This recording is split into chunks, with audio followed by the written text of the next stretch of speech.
பூதத்தாழ்வார். முதல் ஆழ்வார்களில் இரண்டாவதான பூதத்தாழ்வாரின் சரிதத்தை காண்போம். பூதத்தாழ்வாரும் 7ஆம் நூற்றாண்டைச் சார்ந்தவரே. இவர் மகாபலிபுரத்தில் உள்ள ஸ்தலசயன பெருமாள் கோவிலில் அருகிலுள்ள மல்லிப்புதரின் நடுவில் ஒரு குறுக்கத்தி மலரில் ஐப்பசி மாதம் அவிட்ட நட்சத்திரத்தில் தோன்றினார். இவர் திருமாலின் கௌமோதகி எனும் கதாயுதத்தின் அம்சமாக தோன்றியவர்.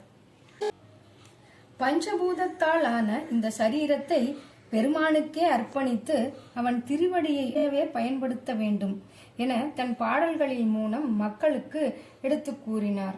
சிறுவயது முதல் பல ஆலயங்களுக்கு சென்று திருமாலை பாடியும் வழிபட்டும் தொண்டு செய்தும் வாழ்ந்தார். திருமாலின் திருவடியை பிடித்துக் கொண்டால் இம்மைக்கும் மறுமைக்கும் சுகம் பெறலாம் என தன் பாசுரங்களின் மூலம் திருமாலின் பெருமையை எடுத்து கூறினார். இவர் பாடிய அன்பே தகழியா என தொடங்கும் 100 வெண்பாக்களின் தொகுப்பு 2ஆம் திருவந்தாதி என போற்றப்படுகிறது. இவர் 13 திருத்தலங்களில் மங்களாசாசனம் செய்துள்ளார். இவரின் திருவந்தாதிகளை பாடி எம்பெருமானை போற்றி நாமும் பயன்பெறுவோமாக. ஓம் நமோ நாராயணாய.